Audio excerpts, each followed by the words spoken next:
편지 왔습니다. 내가 살던 고향 마을은 조선시대 궁궐에 살던 선비들이 반역죄의 죄명을 쓰고 귀양을 살았던 마을입니다. 동네 이상한 소문이 돌고 나면 그 다음에 오는 것은 누구네 엄마, 여자, 뜰들이 목을 메고 자살을 하곤 하였습니다. 금방이라도 무덤에서 무언가 튀어나올 것 같아 언니와 저 남동생은 서로 가운데서 걷겠다고 하면서 이렇게 저렇게 우리 삼남매가 엉켜서 넘나들었던 그곳은 내 무릎에 딱지가 마를 날이 없었던 나의 고향이었습니다. 저는 제 고향에 아픔이 많이 있습니다. 우물가 가장 이웃에 있는 그 집, 남자아이는 나보다 10살이 많았던 20살짜리 남자아이였습니다. 그 애는 우리가 물을 기를 때면 나타나서 물을 가져가지 못하게 길바닥에 줄을 그어 대고 내 땅이니 발을 딛지 말라고 온갖 욕설을 나에게 하였습니다. 그러면 우리는 길이 없고 구정물이 흐르는 도랑인데 그 길로 돌아가곤 하였습니다. 그러다 결국 싸우게 되었고 가까운 밭에서 일을 하시는 어머니를 불러서 어머니끼리 싸움이 있었습니다. 한참 말싸움을 하던 그 남자아이는 갑자기 집안에서 낯을 들고 와서 어머니의 손바닥을 찍어놓고 다른 사람 어른들이 달려들어 끌어내고서 말려고서야 끝이 났습니다. 의사가 없던 시절이라 어머니는 내 소변으로 소독을 하고 된장을 발라서 상처를 치료하셨습니다. 그 후 나는 손을 사용하지 못하는 어머니를 대신하여 온갖 집안일을 모두 제 몫이 되었습니다. 어머니는 마음의 충격이 크셨는지 그 이후로 도무지 밖에 나가는 것을 꺼려하셨고 그 젊은 남자 아이들만 보면 어머니는 피하시곤 하였습니다.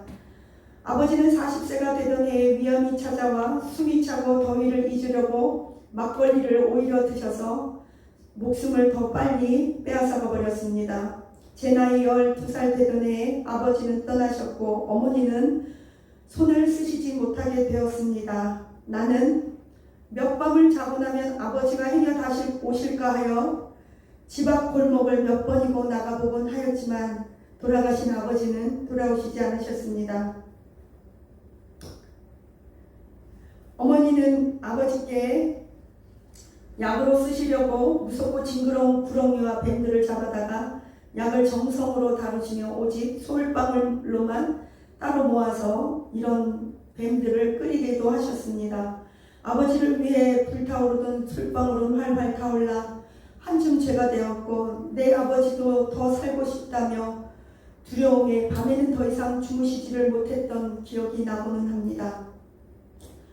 어머니는 힘들게 하지 말라고 너희들이 잘하라고 회초리를 드시던 아버지의 그 기세는 어디 가고 다시는 아버지는 돌아오시지 않으셨습니다.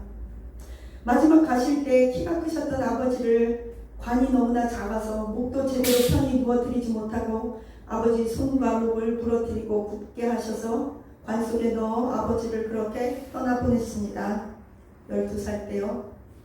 남은 것은 동생 4명과 다리를 절뚝이는 언니, 손을 못 쓰는 젊은 엄마, 그리고 저뿐이었습니다. 돌아가신 아버지를 대신하여 저는 닥치는 대로 먹고 살기 위해 일을 해야만 했었습니다. 저는 학교를 가지 못했는데 교복을 입고 학교를 가는 아이들이 미웠고 예쁜 원피스를 차려입은 여자 아이들이 무조건 미웠습니다. 한복을 곱게 차려입은 아이들도 미웠고 내게 짐만 되는 어른들도 미웠습니다. 내게 짐만 되는 사람들, 내 손에 쩍쩍 달라붙던 누에 꽂힌 녀석들도 미웠습니다. 내게 밥 달라고 조르면서 나에게 달라붙는 동생 아이들도 미웠습니다. 저는 말을 잘하지 못합니다. 늘 어른들과 함께하면 말을 아껴야 했기 때문에 말을 못하고 표현도 못합니다. 사람들과 눈도 마주치지 못하고 웃지도 못합니다. 누가 나에게 질문을 하면 저는 이상한 미소나 웃음으로만 대답을 대신합니다. 저는 벙어리가 되어 평생을 살았습니다. 말을 못해서 못한 것이 아니라 사람들에게 오해를 받을까봐 말을 못했는데 그것이 오히려 더 때로는 오해를 받게 되는 일이 있었습니다. 여자는 배울 필요가 없고 배우지도 못한다는 그런 곳에서 살면서 저는 미국에 와서 남편과 함께 예수를 믿게 되었습니다.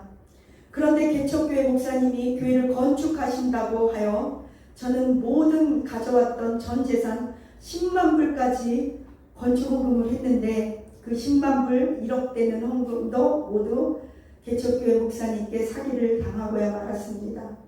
그 이후부터 저는 하나님께 11조 헌금을 하지 않았습니다. 예수님을 믿지 않으면 지옥에 갈 것 같아서 교회는 다녔지만 목사님과 교회를 믿지 않아서 헌금을 하지 않게 되었습니다. 하지만 하나님까지 안 믿으면 안 될 것 같아서 그렇게 기도만 하고 교회만 다니다가 어느 날 교수님의 집회를 참석하여 기도를 받게 되었습니다.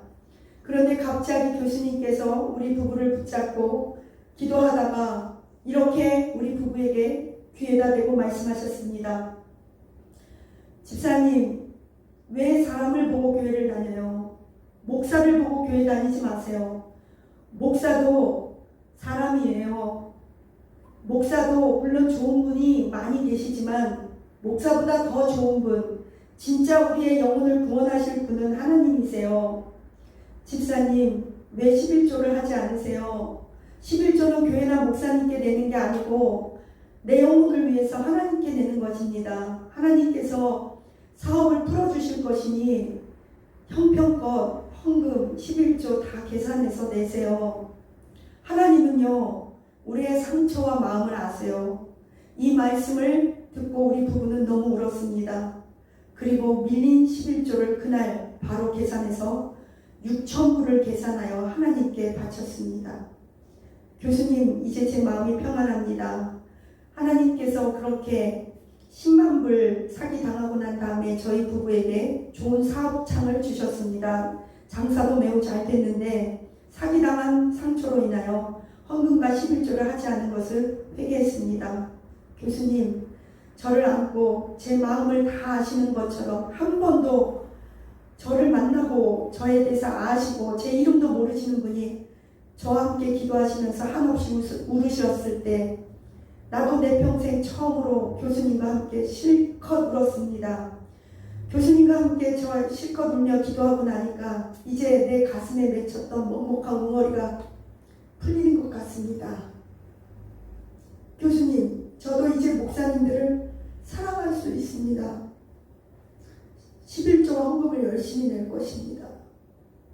왜냐하면 모든 목사님들이 전부 다 사기꾼이 아니기 때문입니다. 목사님, 교수님, 왜 이렇게 자꾸 눈물이 또 나는지 모르겠습니다. 이 편지를 쓰는데도 눈물이 납니다. 집회 일주일 동안 내내 울면서 은혜 주시는 하나님께 감사해요.